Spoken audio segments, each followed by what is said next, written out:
por años y como que no logramos tener, ¿no?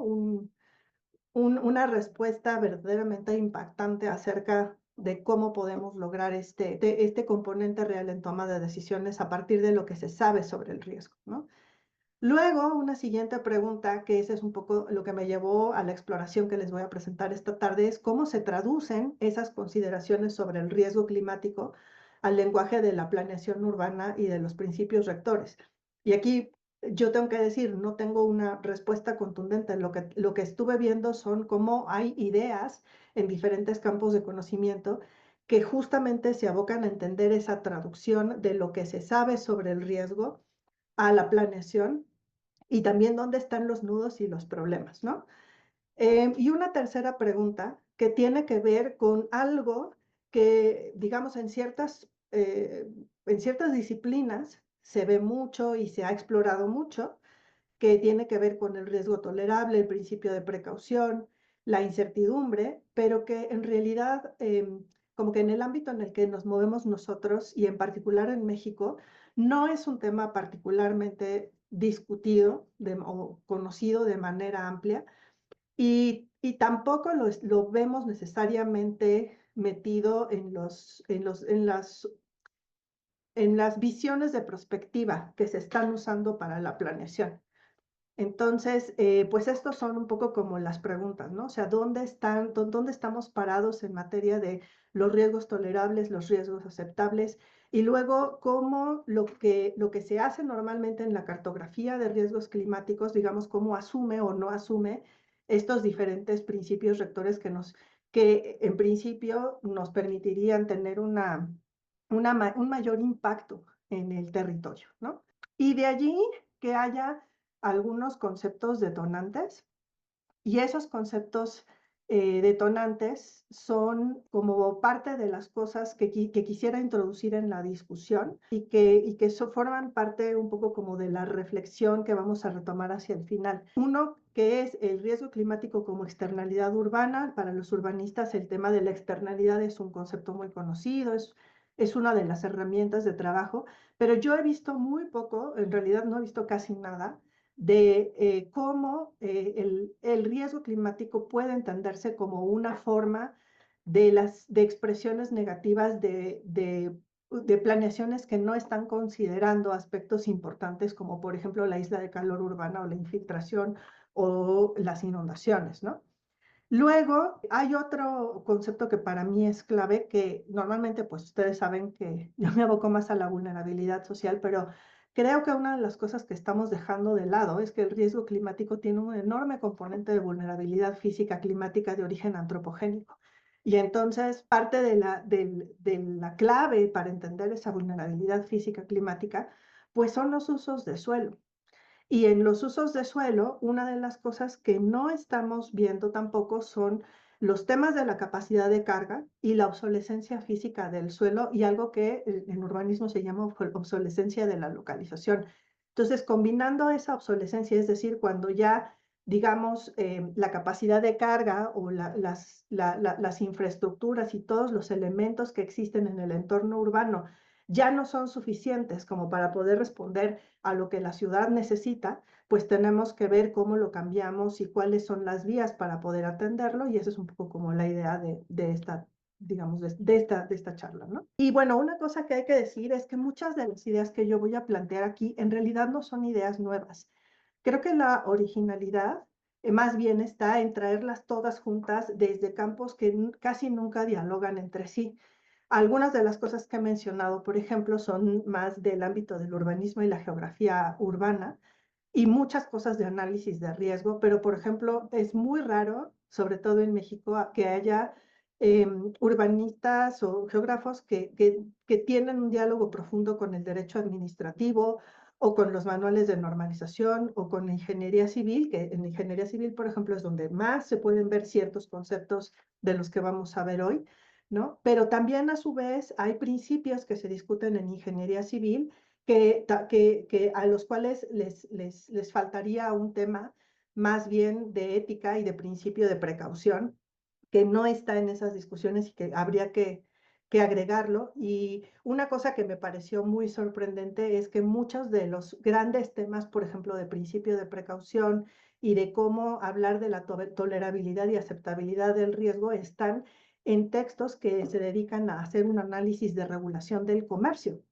Y ustedes dirán, y bueno, ¿y eso por qué? ¿O cuál es el sentido de que esté ahí? Bueno, eso tiene que ver con que en el comercio se utiliza muchísimo el principio de precaución, por ejemplo, para poder definir cuáles son los parámetros en términos, por ejemplo, de plagas de alimentos, ¿no? Y entonces hay muchas disputas comerciales tienen que ver con la aplicación práctica del principio de precaución, y de ahí que haya desarrollos muy sorprendentes dentro del área de regulación del comercio para poder pensar algunas partes de los riesgos climáticos. Y bueno, para avanzar, una de las cosas con las que quiero iniciar es con una reflexión que viene en la norma internacional ISO 31000 de gestión de riesgos.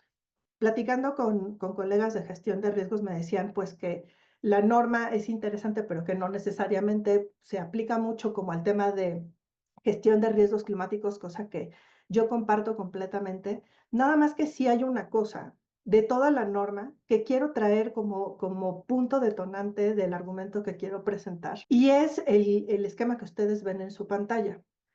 Una de las cosas que, bueno, en la parte izquierda de su pantalla, ustedes están viendo, digamos, el esquema tal como viene en la ISO 31000 2018 en su página 10. Y en la parte de la derecha, bien, tienen digamos, un extracto de esa figura que es un poco como justamente la línea argumentativa que quiero mostrarles el día de hoy. Hay una separación entre lo que significa evaluar el riesgo y tratar el riesgo. Y creo que aquí es uno de los puntos clave donde a nosotros nos falta trabajar. En México, por ejemplo, tenemos mucha investigación sobre identificación de riesgos. La identificación de riesgos es una cosa que está, de hecho, en los lineamientos de los atlas de riesgos, o sea, no es algo para nada desconocido, o sea, ahí está, se ha hecho muchísimo, ¿no? Incluso hay trabajos muy buenos de análisis de riesgo, y en el análisis de riesgo lo que se considera son, por ejemplo, los costos, los escenarios, las proyecciones, o sea, todas estas cosas de qué es lo que nos va a pasar a partir de que ya identificamos los riesgos. Sin embargo, hay otros dos pasos que normalmente son cosas como que obviamos, que no estamos tratando del todo, que tienen que ver con la valoración del riesgo, es decir, cuando ese riesgo que ya identificamos y que ya analizamos es aceptable o no es aceptable, o es tolerable o no es tolerable, y luego, ¿qué hacemos con eso? ¿No? Entonces, estas partes, en general, realmente las hemos evadido un poco o un mucho. Y entonces, esta parte de valoración y tratamiento del riesgo implica no necesariamente un análisis objetivo de criterios, a lo mejor probabilísticos del riesgo, sino que necesita una discusión muy social donde pongamos a prueba qué es lo que es aceptable y no para nosotros, lo que la teoría del riesgo llama lógicas procedimentales, ¿no? O sea, es decir, no son cosas que vengan ya dadas o que haya un principio súper objetivo de hasta aquí está bien o hasta aquí no está bien, sino que tenemos que discutir socialmente cómo valoramos y cómo tratamos ese riesgo, ¿no? Y entonces, a raíz de esto que viene en la norma, vemos que hay como 4 grandes pasos, ¿no? La identificación del riesgo, el análisis de riesgo, la valoración del riesgo y el tratamiento del riesgo. Y aquí están desglosados, no necesariamente como están en la norma, sino como está en mucho de la literatura, em, exactamente qué significa cada uno de esos pasos, ¿no? Por ejemplo, en la identificación del riesgo, podemos ver las fuentes del riesgo, las incertidumbres y las probabilidades, las vulnerabilidades, los daños y las pérdidas probables, el medir los impactos, ¿no?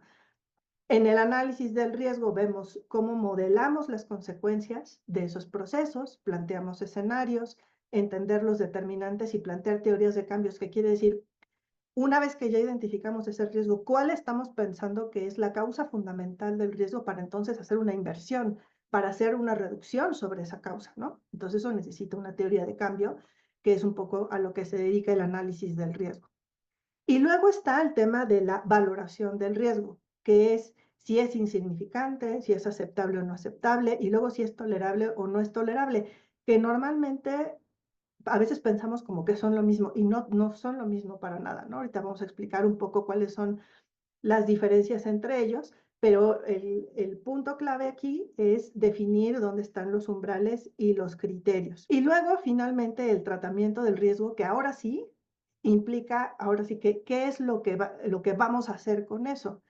Entonces, si ya sabemos qué es lo que nos espera, cuáles son las causas fundamentales, cuáles son las probabilidades de qué tan aceptable es, entonces ahí es donde se define ya con pesos y centavos cómo vamos a priorizar la inversión, cómo vamos a mitigar, cuáles son las cosas que por la naturaleza de los impactos que tiene son más bien susceptibles a prohibición o bien cómo desarrollamos estrategias de retención del riesgo con un aumento de capacidades, ¿no? Y eso implica que tenemos algo que llamamos nodos y que a lo cual yo también le llamé como los nudos de la toma de decisiones, ¿no? Que son los 4 puntos en los cuales nos atoramos mucho al momento de hacer la identificación del riesgo hasta llegar al tratamiento del riesgo. Y son estas 4 cosas que quiero presentarles, que creo que forman parte de lo que realmente tenemos que discutir. Uno son los umbrales del riesgo. El 2 es la tolerancia al riesgo, o sea, qué tanto aceptamos ciertas cosas con tal de, digamos, poder avanzar, lo cual no está mal, o sea, no es que debamos pues, prohibir o detener todo, simplemente hay una tolerancia social al riesgo. También tenemos que definir los niveles significa en qué momento o con qué parámetros una cosa ya nos parece inaceptable y o sea, es susceptible de que tomemos ciertas medidas para poder atenderla respecto a otro nivel, ¿no? Y una cosa muy interesante que se llama apetito del riesgo, que ahorita también voy a desarrollar un poco, ¿no? ¿Qué son estas 4 cosas, nodos y nudos del riesgo? Los umbrales se definen como los límites más allá de los cuales las consecuencias del riesgo determinan un tratamiento diferente. Entonces, normalmente, por ejemplo, esto en ingeniería se ve mucho, se define a través de lo que se conoce en ingeniería como las probabilidades anuales de excedencia, las frecuencias, las pérdidas, por ejemplo, las expresiones que tienen ustedes en su pantalla, ¿no?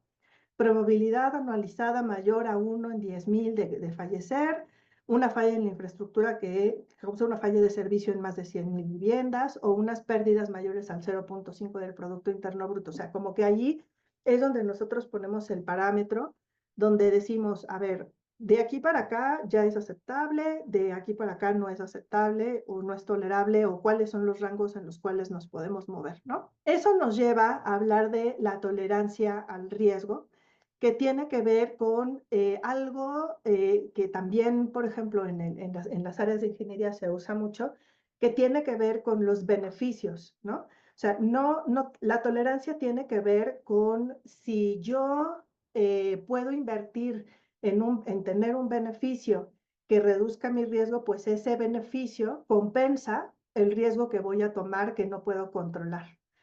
Entonces, la parte que es interesante de la tolerancia es que, como veremos ahora, hay aspectos que se vuelven no tolerables porque sus impactos son muy negativos, como por ejemplo el hecho o sea, uno de los instrumentos que tiene un enfoque de tolerancia al riesgo que es como muy paradigmático es el reglamento de construcciones.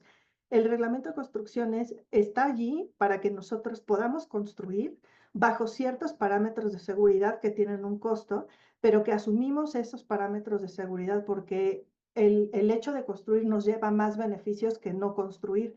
Entonces, lo que necesitamos es, de alguna manera, tener como estas herramientas de inversión que nos permitan aumentar los beneficios para que esos beneficios superen a los posibles prejuicios o riesgos de los que estamos hablando.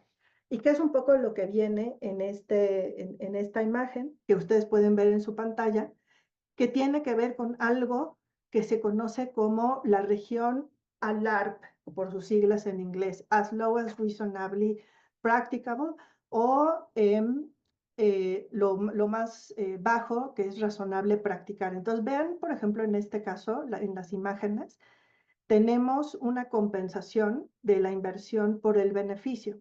Entonces, dependiendo de en qué circunstancia estemos, en algunos casos, la reducción, o sea, el riesgo se justifica, entre comillas, por los beneficios que conlleva una cierta actividad, o por el contrario, en ciertos casos, por más que le metas dinero, los impactos son tan negativos que no deberían ser posibles, ¿no? Entonces, allí en esa rayita es donde nosotros tenemos un poco como las áreas que son difíciles de definir, dónde es aceptable y dónde no es aceptable, dónde es tolerable y dónde no es tolerable, dependiendo del costo de la inversión y del beneficio que nosotros podamos sacar para poder paliar esa condición, ¿no? Entonces, esto, por ejemplo, se trabaja mucho en áreas como, por ejemplo, el diseño resistente a fuego, ¿no? Es una de las áreas en las que se ha trabajado mucho, en algunas áreas de ingeniería civil. Esto, pues, es un poco como el pan nuestro de cada día, ¿no? Y entonces eso, ya que tenemos la tolerabilidad o la aceptabilidad del riesgo, ahí es donde finalmente se definen los niveles de riesgo, que son estos descriptores cualitativos de esa magnitud, tales como bajo, medio, alto, aceptable, tolerable o intolerable, que vemos mucho, por ejemplo, en los atlas de riesgos, pero que en realidad, pues después de esta reflexión, pues nos estamos dando cuenta de que quizás los estamos poniendo muy a la ligera, ¿no? Y finalmente quiero hablar de otro de los nodos o nudos del riesgo, que es el llamado apetito del riesgo. Es un concepto bien interesante, ¿no? Porque se refiere al riesgo que una organización decide retener después de hacer ese análisis costo-beneficio y de una valoración de incertidumbre.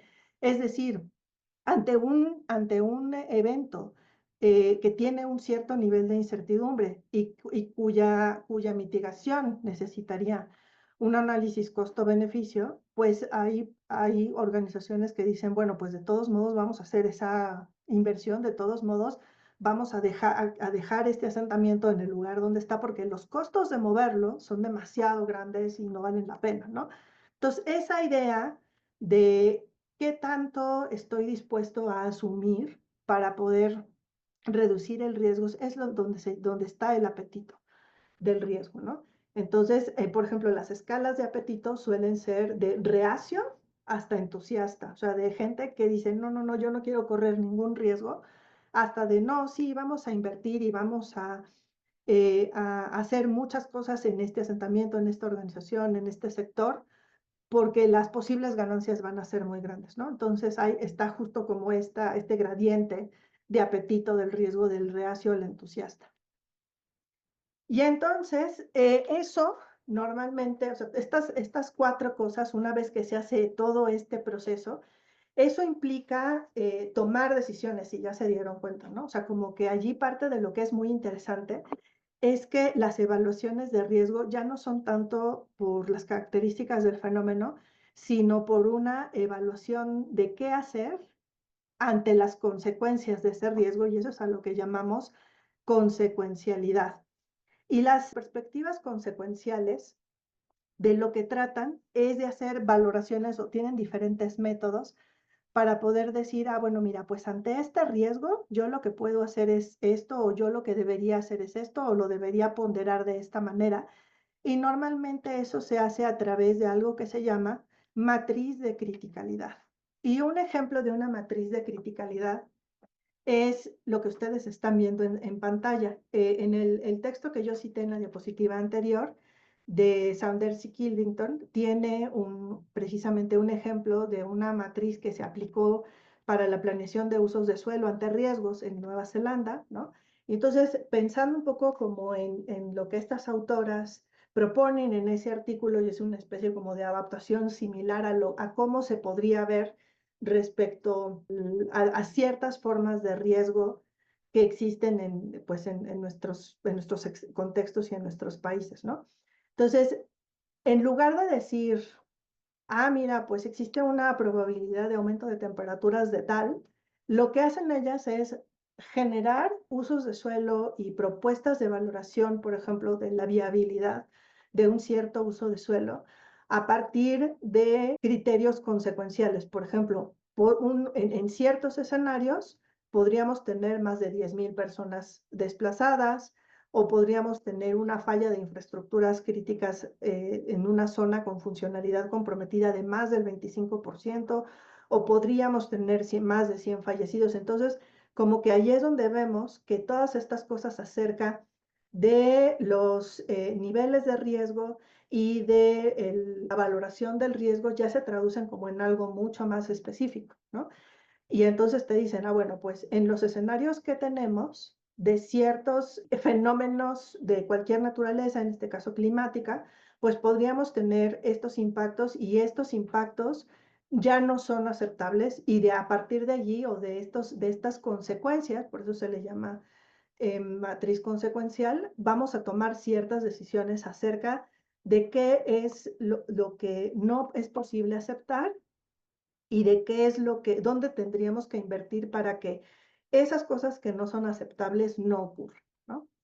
Y entonces esto tiene que ver con una matriz que también está pues, en estos mismos tipos de estudios, que es muy común también, que son las matriz de probabilidad o que lo que en inglés se conoce como el likelihood. El likelihood es una cosa delicada porque incluso en este texto que yo cité hay una matriz que se parece mucho a lo que ustedes están viendo de su lado derecho, ¿no? Donde lo que se considera, por ejemplo, de baja probabilidad, o sea, algo que ocurre en cada mucho tiempo, es algo a lo que se le tiene que dar un puntaje menor, ¿no?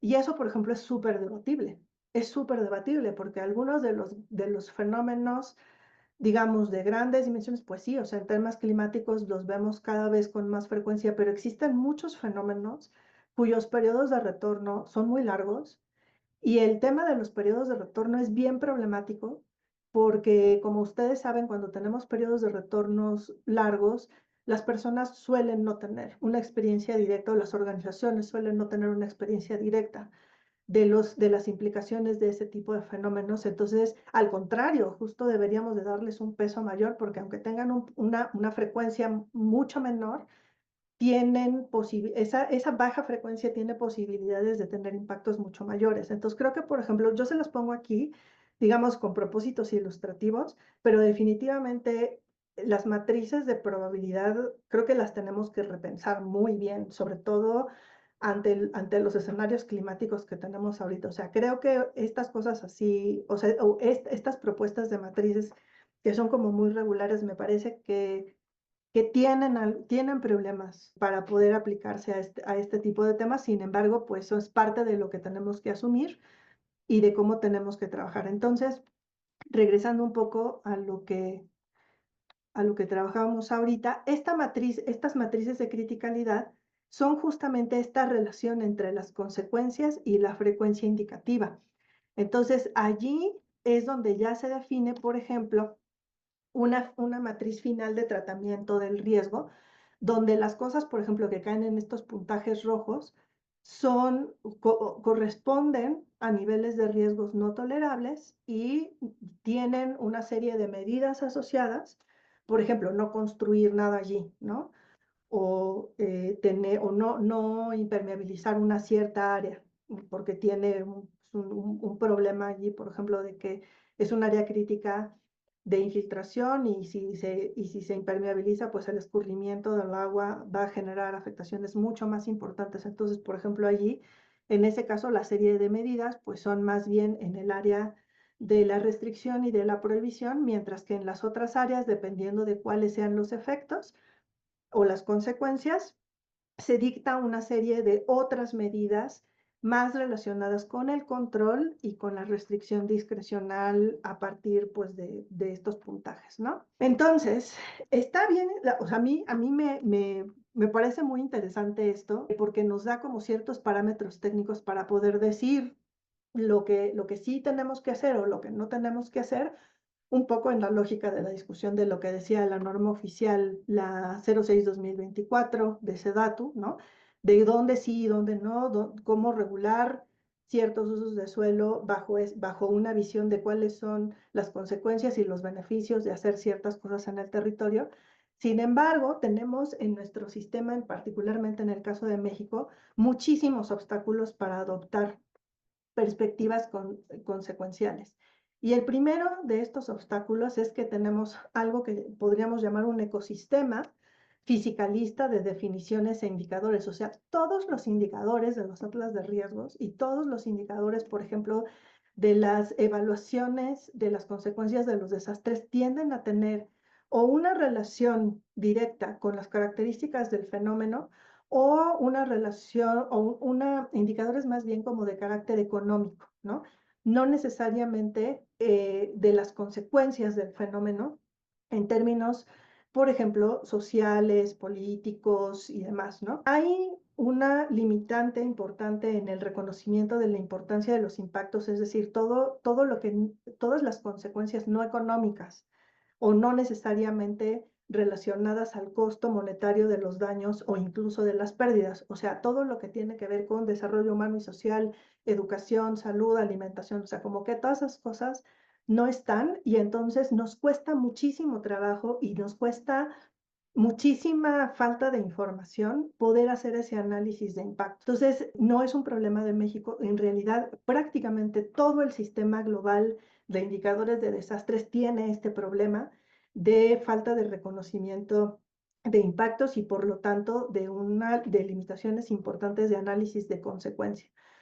Y finalmente una cosa que también es un gran obstáculo es algo que podríamos denominar un alto apetito del riesgo. O sea, hay culturas que dicen, no, no, no, o sea, por precaución yo voy a hacer tal cosa, voy a adoptar tales medidas. Y México no es uno de esos países. México toma decisiones con un alto apetito del riesgo. O sea, está dispuesta a asumir muchos riesgos con tal de generar pues ciertas ganancias económicas, ¿no? Entonces, pues no somos los únicos, o sea, hay otras culturas que tienen un alto apetito del riesgo también, pero cuando tienes un alto apetito, se tiende también como a, de alguna manera, menospreciar, ¿no? Algunos de los indicadores de consecuencia que podemos tener. Entonces, eso me lleva a, ya digamos un poco como a la segunda parte de la presentación, que tiene que ver precisamente con cómo tendríamos que empezar a trabajar esas perspectivas consecuenciales del riesgo hacia el futuro. Normalmente lo que nosotros hacemos es un análisis que en teoría de riesgo se le llama análisis de riesgo actuarial, que es todo este análisis probabilístico donde vemos cuáles son las características de los fenómenos o de las vulnerabilidades físicas. Hacemos un análisis de probabilidad, hacemos un cálculo de daños y pérdidas, vemos escenarios y hacemos todo esto, ¿no? Sin embargo, creo que una de las cosas con las que yo quiero, digamos, quiero que se queden después de esta sesión, es que eso es fundamental, pero es un aspecto necesario, pero no suficiente.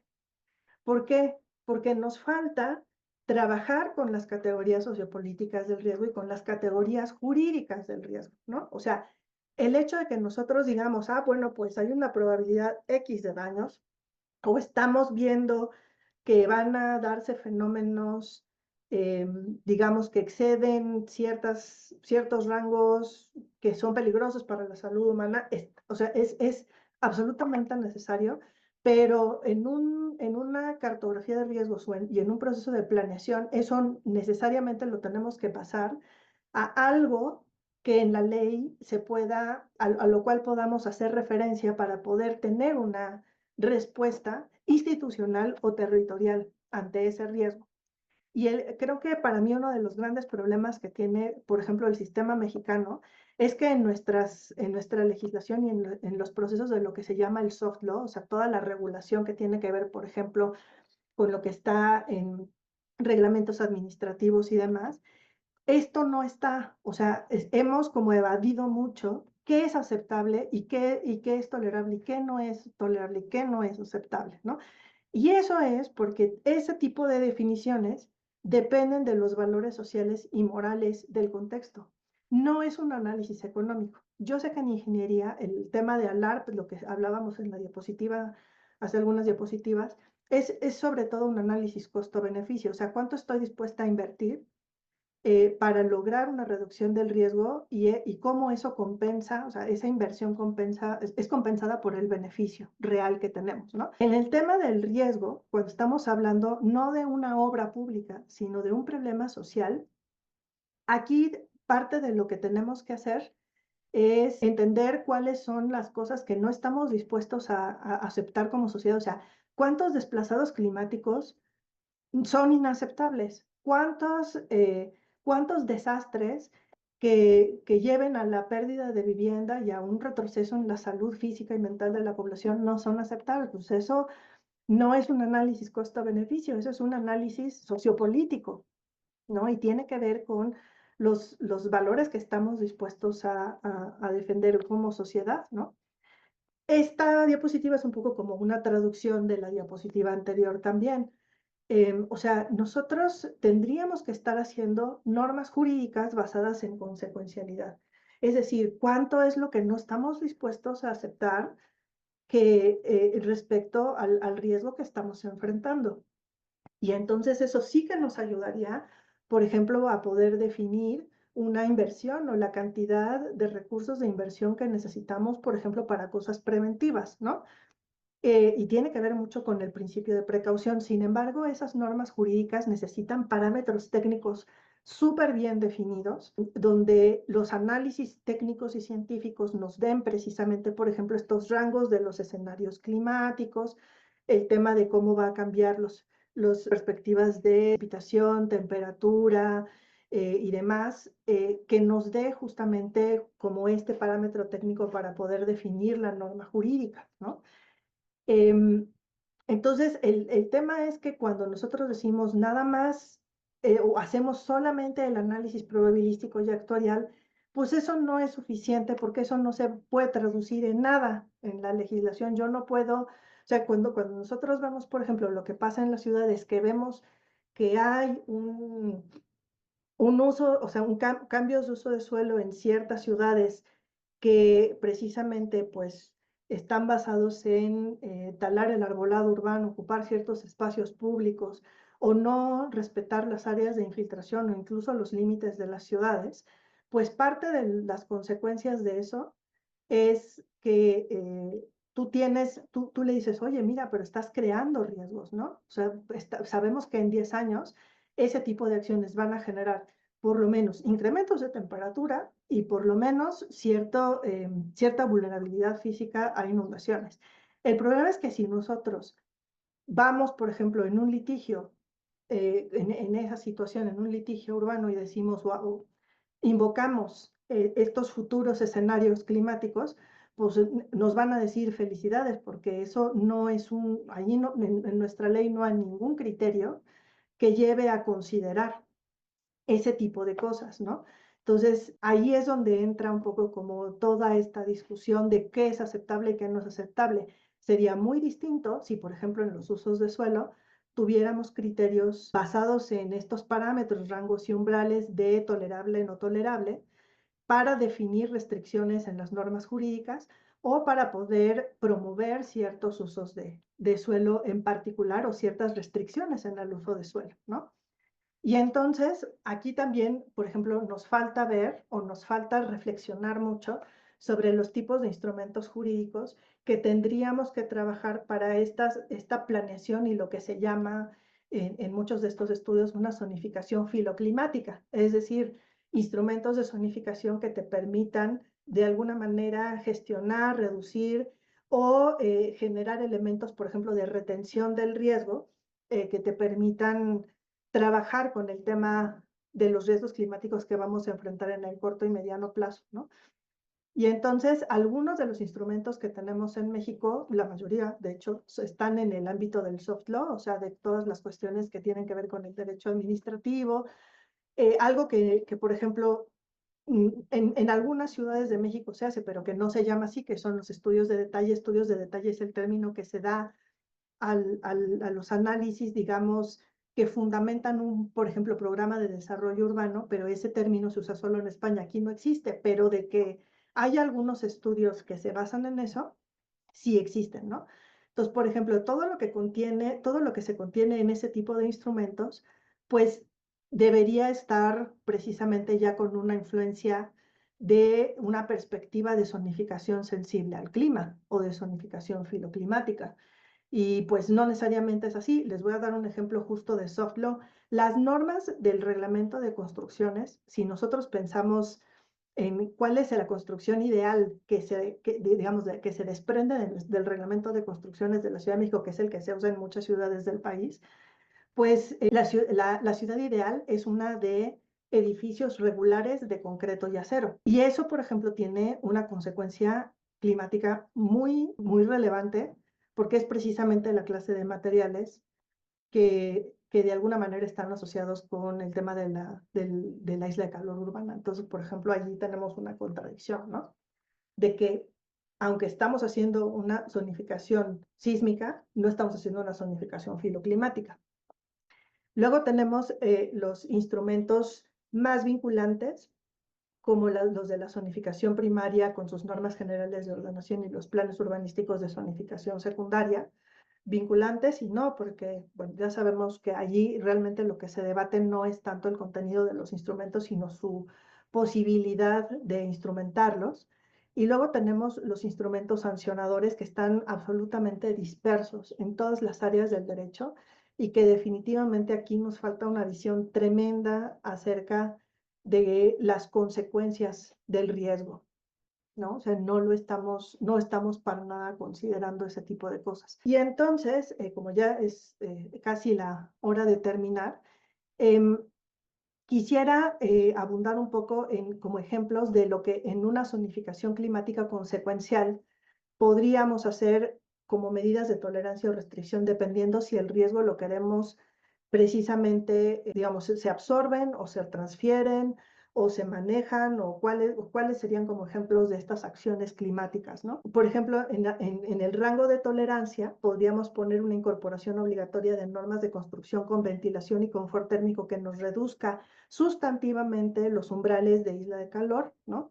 Una construcción condicionada a normativa de vientos fuertes en el caso de las zonas costeras, dependiendo de los costos que ello conlleve, o las famosas infraestructuras verdes o azules obligatorias. Y algún ejemplo de medidas asociadas ya a rangos intolerables de consecuencia podría estar en la restricción o prohibición completa de ocupación, como viene en la norma oficial de SEDATU, ¿no? Usos de suelo con actividades permitidas, pero distintas a la edificación o la expropiación, perdón. Y todas estas cosas tienen que ver con el concepto de aceptabilidad. ¿Qué es la aceptabilidad para nosotros? O sea, ¿cuántos impactos estamos dispuestos a aceptar? Y esa aceptabilidad tiene que ver con, en parte, con un debate público que no se ha dado y con una idea de futuro y de cuáles son las ciudades del futuro, ¿no? Y eso es porque en las ciudades en general del país, pero en muchas ciudades del mundo, hay todavía un debate muy pobre acerca de cuál es el futuro de las ciudades desde la mirada del riesgo, no porque tengamos que verla, digamos, con miedo o con una idea de restricción, sino porque estamos jugándonos la viabilidad de las ciudades del futuro, ¿no? Y como que parte de la discusión es pensar cuáles son esos futuros posibles, deseables, preferibles y manejables. Fíjense en el juego de palabras que se está planteando aquí. Los futuros posibles, los futuros deseables, los futuros preferibles, los futuros manejables. Y todo eso, digamos, viéndolo desde la manera anticipatoria. Entonces, en la planeación, creo que una de las cosas que falta, o sea, como que hablamos mucho de la habitabilidad, de la calidad de vida, últimamente ya se habla de la sostenibilidad, se habla de la resiliencia, pero como que el tema del riesgo, el del riesgo de la forma en la que lo hemos hablado aquí está bien ausente todavía, de cómo se formula el tema de la planeación y eso tiene que ver con que todavía nos falta mucho formular nuestra utopía de ciudad. La mayoría de las ciudades y de las, digamos, perspectivas de planificación tienen una utopía implícita. Hablábamos, por ejemplo, de que la utopía del reglamento de construcciones es la de una serie de edificios hechos de concreto y acero y cuadrados, ¿no? Que está bien, tiene una cierta lógica, Pero como esa, por ejemplo, solo por ponerles dos de los grandes ejemplos de utopías de la ciudad, tenemos el Plan Voisin de Le Corbusier de 1925, que es uno de los que se señala precisamente como uno de los, digamos, de las utopías que dieron fundamento en parte a la separación de los usos de suelo y de los usos del automóvil. Y por otro lado está la famosa utopía de Metrópolis, que justo curiosamente habla sobre el 2026, donde pues está, ¿no? Toda esta idea de las grandes edificaciones con la clase trabajadora en otros, en la parte subterránea. Y estas utopías, todas tienen en su centro una idea de cómo la ciudad tiene que crecer y de cuáles son la forma en la que nosotros vemos la belleza y la expectativa de la ciudad. Pero la utopía, digamos, de la ciudad bajo la visión del riesgo climático, no es solamente una ciudad equitativa, segura y sostenible, como viene muchos de los argumentos de los instrumentos de planeación, sino que tiene que ser una utopía de ciudad con bajo apetito del riesgo, o sea, que no esté dispuesta a aceptar las consecuencias de los riesgos climáticos que va a vivir. Y creo que esa es una de las cosas que nos falta elaborar y sobre las cuales tendríamos que estar reflexionando, ¿no? Porque aquí juega tanto la desigualdad urbana como también la necesidad de asumir que en nuestros instrumentos legales no tenemos cómo definir y calificar las consecuencias del riesgo. Y creo que por allí va un poco como la idea. Y con esto creo que ya voy cerrando. Para mí una de las cosas que son muy paradójicas de esta época es que tenemos una idea muy tecnotópica de cómo vamos a solucionar el riesgo climático y vamos a inventar tecnologías y formas de infraestructura que consideramos que son parte de la solución climática y lo son, ¿no? Pero el problema es que si nosotros consideramos que esa es digamos, la principal solución, estamos olvidando la consecuencialidad del riesgo, que es la escala humana y el sufrimiento humano que se asocia a esas categorías de riesgo tolerable y de riesgo no tolerable. Y en ese sentido, yo soy muy antitecnotópica. O sea, creo que tenemos que recuperar la dimensión humana de las ciudades para poder pensar cómo tenemos que discutir lo que no estamos dispuestos a aceptar en materia de riesgo, ¿no? Y la pregunta final, ¿se pueden gestionar los riesgos climáticos en la planeación territorial? Pues sí podemos, pero para hacerlo, ¿no? Necesitamos trascender los cálculos probabilistas y actuariales del riesgo que, como menciono nuevamente, son necesarios, pero no suficientes, ¿no? Para hacer efectivo el análisis de riesgo en la toma de decisiones, no tenemos opción, necesitamos una discusión social, pública, sobre los criterios técnicos y sociales de la aceptabilidad y tolerabilidad del riesgo, y eso tiene que estar en nuestros instrumentos de zonificación para que podamos abordar esto desde una perspectiva filoclimática. Les dejo acá una serie de fuentes que, como mencioné al inicio, vienen de todas clases de literatura, o sea, de normas oficiales, de ingeniería, de derecho administrativo, de ética, de regulación de comercio, en fin, de muchas cosas donde ustedes van a poder ver incluso en la transmisión algunas de estas bibliografías. Creo que es hora de que hagamos también una revisión interdisciplinaria de la literatura sobre el riesgo para poder tener como estos puntos de partida acerca de cómo en diferentes disciplinas se ha trabajado de diferentes maneras, para que entonces podamos empezar a poder cuestionar seriamente cuáles son los pasos que tenemos que hacer para hacer que la perspectiva filoclimática de los riesgos urbanos realmente se haga una realidad.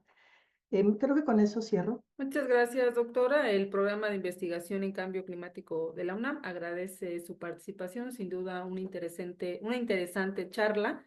No voy a extenderme mucho porque tenemos poquito tiempo para las preguntas y voy a darme paso a leerlas. Tenemos una pregunta de Facebook de Sipcan. Dice, ¿ese apetito de riesgo, desde mi perspectiva, contribuye o incluso es el origen de los desastres ambientales y socioeconómicos de la mayoría de las megalópolis en nuestro país? ¿Cómo modificar ese apetito de riesgo? Esa sería una. Tenemos otra Ajá. de aquí de la sesión de Zoom De Guillermo Cuenca dice, en muchas partes del mundo los pequeños estados insulares están sufriendo las consecuencias del cambio climático. En México ya una comunidad costera está sufriendo por esto, con la consecuencia de desplazados climáticos o por desastres. Sin embargo, el tema es letra muerta. ¿A qué contribuye este silencio en todas las esferas sobre el tema? Interesante el tema, pero se necesitan soluciones inmediatas. Paulina Torres dice, entrelazar con el conocimiento basado en el territorio. Please, based local. Sara Ramírez, gracias por su presentación, doctora. Muy interesante. ¿Nos podría compartir la presentación?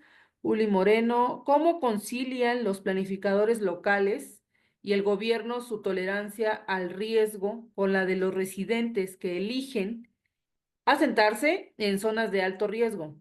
¿Y qué procesos se implementan para asegurar que se respeten las preocupaciones y los umbrales de pérdida aceptables de ambas partes en la planificación de desastres? Muchas gracias. Bueno, una cosa que es importante precisamente para responder a varias de las preguntas es que cuando hablamos de este tipo de, digamos, de valoraciones del riesgo, no estamos hablando necesariamente de la escala individual. Creo que ahí hay que diferenciar cómo funcionan, ¿no? A nivel individual y a nivel social. A nivel individual, muchos de nosotros hemos visto cómo hablar de, por ejemplo, de percepción del riesgo y cómo hablar de sesgos cognitivos en el riesgo, ¿no? De a mí no me va a pasar, o bueno, digamos, los beneficios que obtengo de un tipo de asentamiento a lo mejor son la localización, el estar cerca de servicios y cosas así. Sin embargo, creo que una de las cosas que hay que aclarar es que cuando estamos hablando de valoración del riesgo, no podemos quedarnos solamente con eso, no podemos quedarnos solamente con la visión individual. La valoración del riesgo, y en particular del riesgo climático, o sea, de riesgos que tienen causas complejas que se interrelacionan de maneras complejas, tiene que ser un tema institucional. Entonces, por ejemplo, no se trata solamente de que una persona se asiente en un área que está expuesta, por ejemplo, a una inundación. Se sorprenderían la cantidad de veces que las personas no son conscientes de eso. No es que haya una maldad individual de decir yo voy a hacer esto. Sin embargo, el hecho es que ocurre, pero ahí tenemos que preguntarnos sobre causas más profundas relacionadas a la forma en la que estamos construyendo en el territorio.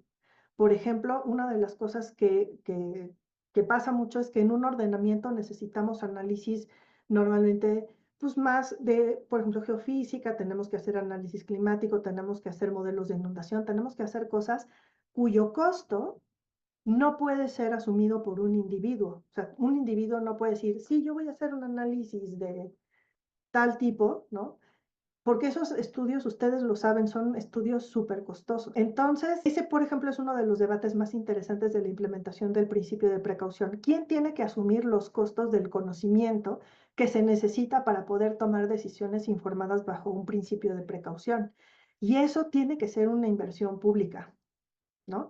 Eso no es una inversión individual. Y cuando estemos pensando, por ejemplo, en lo que ocurre en muchos lugares de México, de que no hay conocimiento suficiente, es exactamente allí, y eso lo digo con varias de las otras preguntas, donde estamos alimentando el apetito del riesgo, porque el apetito del riesgo tiene que tener se alimenta de una valoración apropiada de la incertidumbre. O sea, tenemos que saber qué es lo que no sabemos. Tenemos que tener una idea apropiada de qué es lo que no sabemos y asumir que eso que no sabemos puede tener consecuencias, pero aún así estamos dispuestos a aceptarlas. Entonces, el problema cuando no tenemos los estudios, los análisis y todo lo que se necesita para poder tomar decisiones en el territorio es aumentar la incertidumbre y tener menos certeza de lo que no sabemos. Y eso implica que el apetito del riesgo va a beneficiar otros intereses. Entonces, en ese sentido, parte de los costos del principio de precaución son, digamos, tienen que ver con contrarrestar la ignorancia que tenemos sobre la forma en la que operan ciertos fenómenos y sus impactos. Entonces, justamente ahí es en parte donde podemos atender el apetito del riesgo y podemos tener decisiones informadas acerca de cuál es el riesgo tolerable y no tolerable.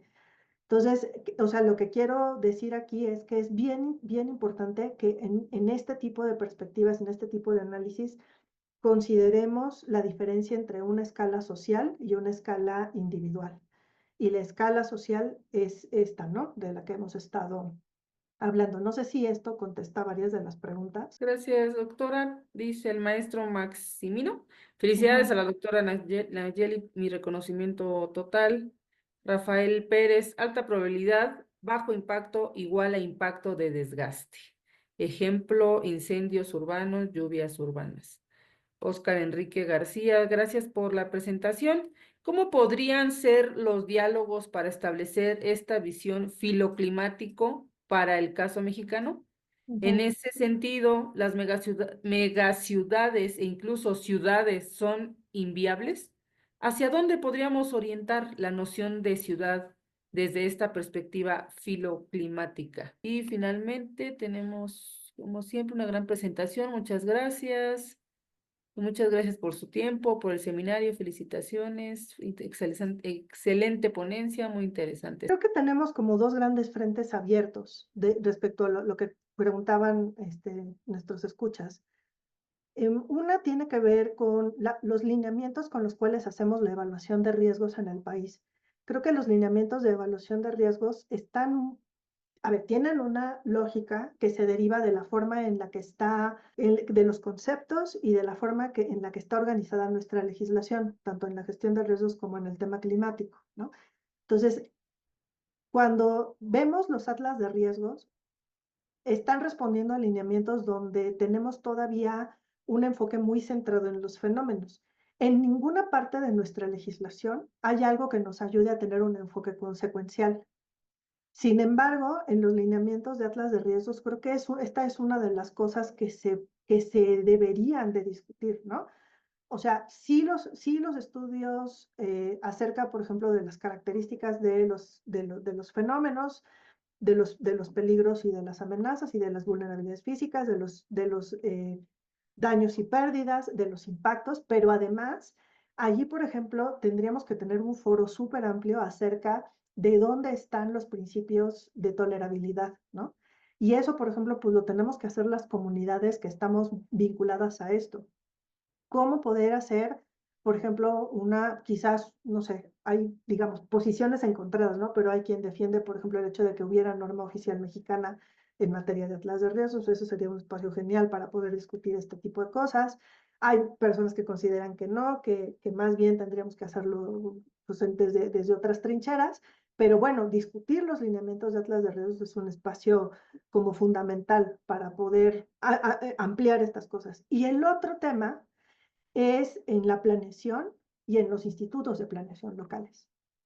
En la planeación urbana, no sé si se acuerdan que al principio de la presentación yo hablaba del riesgo como una forma de externalidad urbana.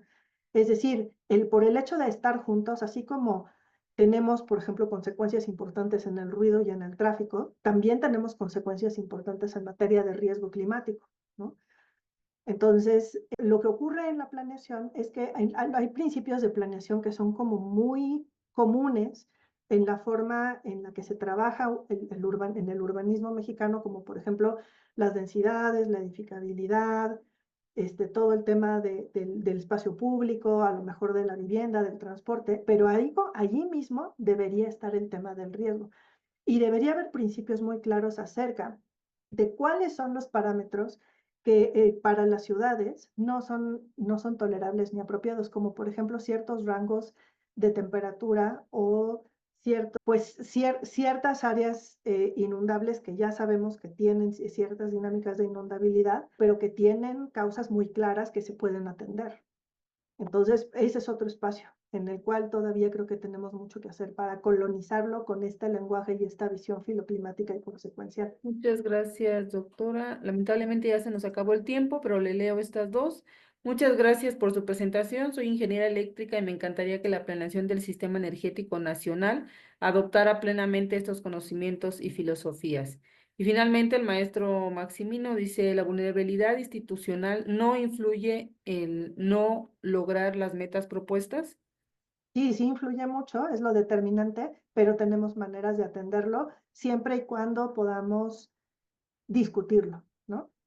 Y hablarlo y abordarlo.